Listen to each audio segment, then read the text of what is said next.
এই পাণ্ডৱৰ পাল্লাতে প্ৰভু শ্ৰীকৃষ্ণই আহি আহি ৰুক্মিণীলৈকে চা চিনাকি হৈ গ'ল প্ৰেম হৈ গ'ল কি কৰিব এটা ৰুক্মিণীক শিশুপালক দিব কৰ নিৰামিষ খাওয়া মানুহক দিব শ্ৰীকৃষ্ণক অসমৰ মানুহে দিব নোখোজে এফালে ৰুক্মিণী নামানে নাই মই শ্ৰীকৃষ্ণৰ লগত হমে গতিকে নাই শিশুপালৰ লগত হ'ব লাগিব ৰুক্মবীৰে বাৰে বাৰে ক'লে কোনো খাতেৰ বাতেৰ নাই কোনো ঘৰৰ মানুহে নামানে শ্ৰীকৃষ্ণক দিয়াটো তেতিয়া কায়দা কৰি মোবাইল আছিল না কি আছিল কৈ দিলে ৰুক্মিণীয়ে যে তই আহি পেলাই লৈ যা নহ'লে ব্ৰহ্মপুত্ৰত জাপ দি পেলাই মই মৰিম উপায়তো নাই শ্ৰীকৃষ্ণ ঈশ্বৰ হয় সবকে বচাব লাগে সি যদি সুইচাইড কৰে কি হ'ব ঘটনাটো হয় না তাৰপিছত ৰুক্মিণীয়ে তাক বুজাই দিলে অমুক দিনা অমুক জেগাত সেইদিনা দেউতা নাথাকে দাদা নাথাকে আৰু সেইদিনাই তোৰ লগত যাম উপায় নাপায় শ্ৰীকৃষ্ণই কি গাড়ী লৈ আহিল নাজানো আহি গ'ল কিন্তু আহি ফালে ৰুক্মিণীয়ে টপলা টপলি লৈ পলাল হাহাকাৰ সব চদিয়াত ৰুক্মিণী গ'ল ৰুক্মিণীক লৈ গ'ল একদম খেদিলে ৰুক্মবীৰে ভায়েকে কিন্তু খেদি খেদি ক'ত পাব কিমান বা স্পীডৰ গাড়ী আছিলে নাপালে তাৰপিছত সবকে ৱাৰ্ণিং দিলে শ্ৰীকৃষ্ণ ৰুক্মিণীৰ বিয়াত আমাৰ জাগাৰ পৰা কোনেও যাব নোৱাৰে যোনে যায় তাক গলটোই কাটি দিম কোনেও যাব নোৱাৰিলে সেই বিয়াত সেইটোত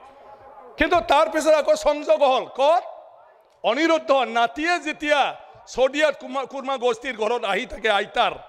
তেতিয়াই উষাৰ লগত ব্ৰহ্মপুত্ৰ পাৰত তেজপুৰত লগালগি হৈ গ'ল লগালগি হৈ উষাই দেখিলে ভাল ল'ৰা ধুনীয়া তাৰপিছত চিত্ৰলেখা ক'লে চকী কোনে এইটো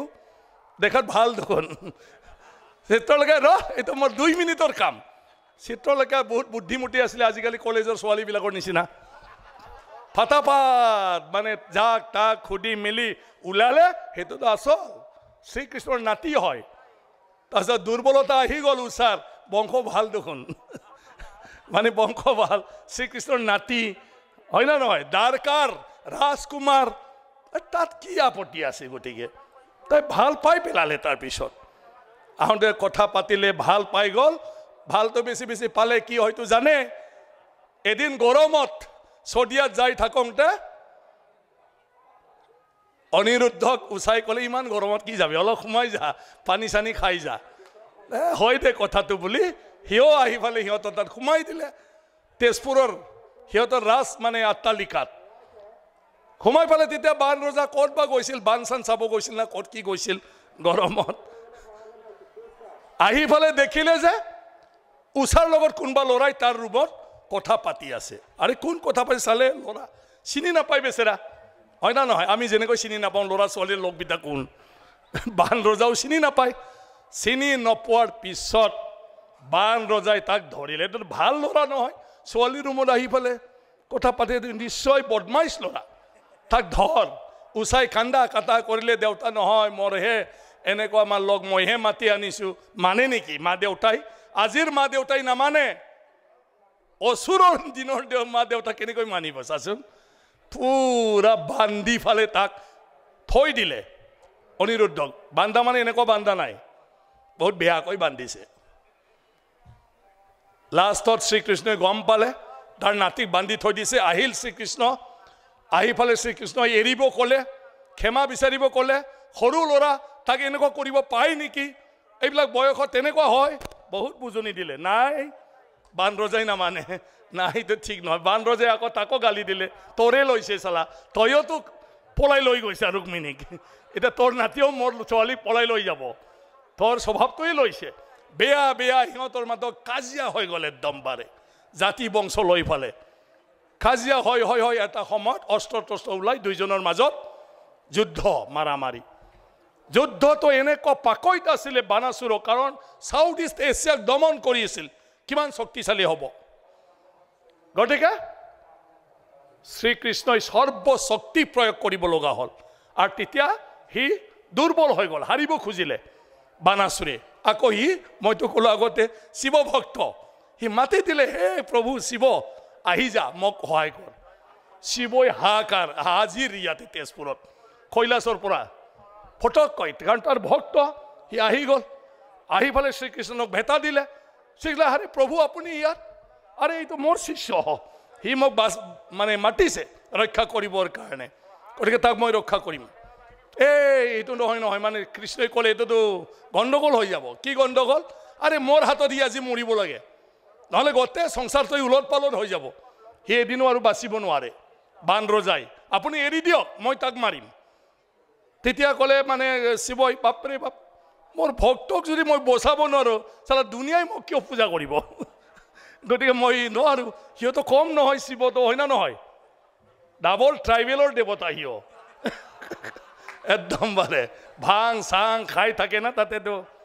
একদম বাৰে গতিকে শিৱই নামানে একদম বাৰে নাই নাই মই যদি মোৰ শিষ্যক বচাব নোৱাৰোঁ ভক্তক বচাব নোৱাৰোঁ কোনে মোক মানে দেৱতা বুলি ভাবিব কোনে মোক পূজা কৰিব বহুত দুইজনৰ মাজত উপায় নাপায় শিৱই লাষ্টত কৰে ঠিক আছে তাক মাৰাত মোৰ আপত্তি নাই কিন্তু মোৰ লগত যুদ্ধ কৰি মাৰিব লাগিব কেনেকৈ মাৰে কিন্তু তোমাক মাৰিবৰ কাৰণে মই ঠিক আছে মাৰ বুলি মই এৰি দিব নোৱাৰোঁ কণ্ডিশ্যন দিলে যে মোৰ লগত যুদ্ধ কৰিহে মাৰিবি তে উপায় নাই শ্ৰীকৃষ্ণই ধৰ্ম পালন তেওঁতো ধৰ্ম পালন কৰিব লাগিব ধৰ্মৰ কাম কৰিব লাগিব যুদ্ধ শিৱৰ লগত এনেকুৱা কি কি অস্ত্ৰ মাৰিছে দুইজনে ভগৱান জানে ইমান মানে ভয়ানক যুদ্ধ হৈছে লিখিবলৈ পৰা নাই ইমানখিনি কথাটো মাত্ৰ বোলে গোটেই জগত গ্ৰহ নক্ষত্ৰ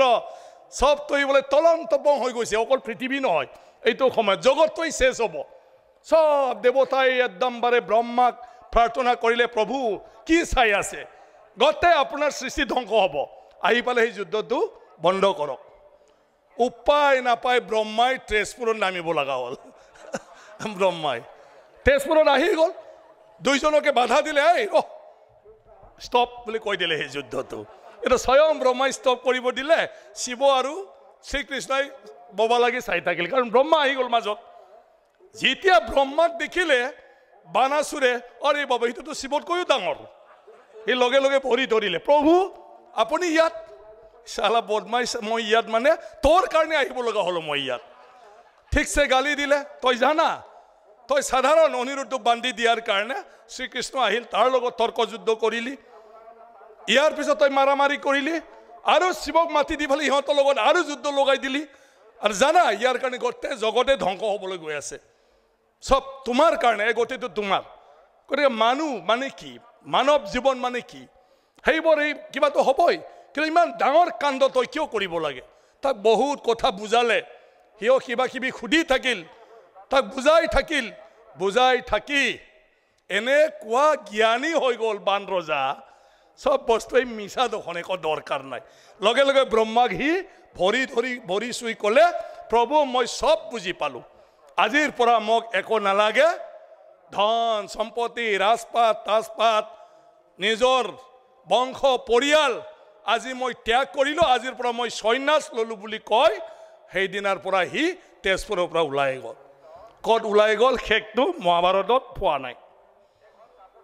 সাধু হোৱাৰ পিছত কোনে চিনি পাব এতিয়া হয় না নহয় আমাকতো স্পীকাৰ আছে MLA আছে কালি যদি লতা লৈ ঘটি লৈ হালদিয়া পিন্ধি কামাখ্যাত যদি পাণ্ডা হৈ থাকে চিনি পাব নেকি আমাক চিনি পাব সব যদি ৰাজপাট এৰি যদি আমি কামাখ্যাত পাণ্ডা হওঁ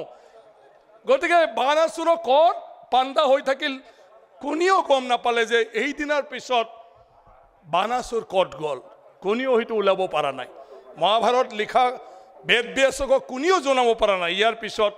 বান ৰজা ক'ত গ'ল সি সন্ন্যাস লৈছোঁ বুলি কৈ ওলাই যোৱাৰ পিছত বান ৰজা নাই এইটো মই কোৱা কথা নহয় সেইটো ইতিহাসত তাত থকা কথা তো চা আমাৰ মানে গোটেই ঘটনাবিলাক আমাৰ ইয়াত হৰিহৰৰ যুদ্ধ নহ'লে মহাভাৰত কি হ'ব আৰু এই যুদ্ধৰ গোটেই কথাবিলাক বিশ্লেষণ কৰিয়েতো না আমি প্ৰমাণ কৰিছোঁ শ্ৰীকৃষ্ণয়ে স্বয়ং বিষ্ণু দেৱতাৰ অৱতাৰিত ৰূপ ভগৱান এই গোটেইটো কিন্তু এতিয়া আমি পালন কৰিব লাগে সব ভালদৰে ঠিকমতে গতিকে পালন কৰি যাই থাকিলেহে সেইবোৰ চৰ্চা হৈ থাকিব আৰু তাৰ কাৰণে কৈছোঁ মই এইবোৰ গোটেই প্ৰসাৰবিলাক অসমৰ পৰাই হৈছে সব কথাবিলাক এই যে সাউথ ইষ্ট এছিয়া ইণ্ডোনেছিয়াবিলাকত ডাঙৰ ডাঙৰ শিৱ গণেশ দুৰ্গা কিবা কিবি যে আছে তাৰ মানুহবিলাকেও আমাৰ সেই যে ক'লোঁ বাৰবাৰিক ঘটোৎকচ বাৰবাৰিকৰ দেউতা আমাৰ মুৰব্বী মুৰাৰ ছোৱালীৰ হাজবেণ্ড ঘটোৎকচক তেওঁলোকেও মানে ডাঙৰ ডাঙৰ প্ৰতিমূৰ্তি এইবিলাক সব ইটোৰ পৰা ভাৰতবৰ্ষৰ এই নৰ্থ ইষ্ট উত্তৰ পূব অঞ্চল মানে সেই সময়ত প্ৰাগ জ্যোতিষপুৰ আৰু কামৰূপৰ পৰাই এইবোৰ প্ৰচাৰ হৈছে এইবোৰ সব কিন্তু আমি নিলিখো এতিয়াও জানি ফেলে আমি নিলিখো এতিয়াও সব লিখিছে আমাৰ নহয় কথাটো বেলেগে লিখিছে ইতিহাস যে বৰ্মন ডাইনেষ্টিত বৰ্মনৰ যিটো ৰাজত্ব আছিলে পুষ্য বৰ্মন বা ভাস্কৰ বৰ্মন হতৰ এইটোৰ পৰাই সাউথ ইষ্ট এছিয়াত সব গৈছে বান ৰজা সাউথ এছিয়াক দখল কৰিছিল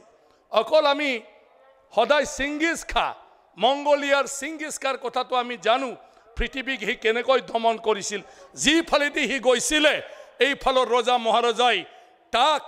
ভৱিষ্যতত দেখা নাপালিও হি যি কৈ গৈছে হি মতে কাম কৰি আছে হি তেনেকুৱা ৰাজত্ব কৰিছিল সিংগিজ খাৰ নিচিনা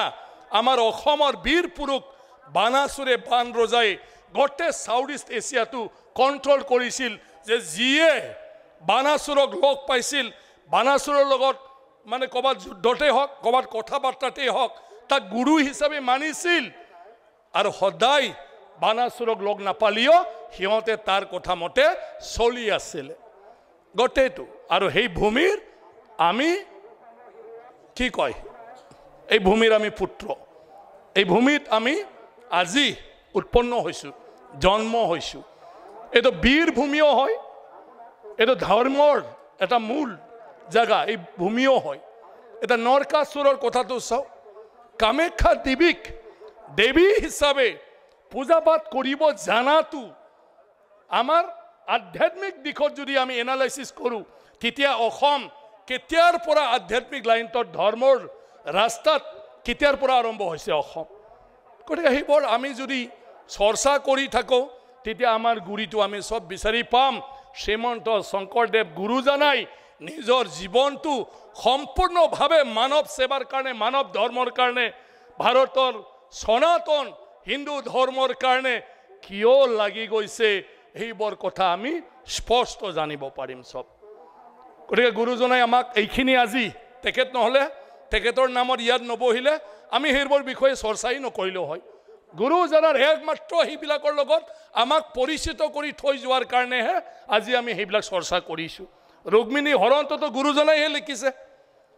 ৰুক্মিণী যে অসমৰ গুৰুজনাৰ লিখাৰ পৰাহে আমি বেছিকৈ গম পাওঁ কাৰণ ৰুক্মিণী হৰণ গুৰুজনাই কিমান ধুনীয়াকৈ ভাওনাটো কৰিছে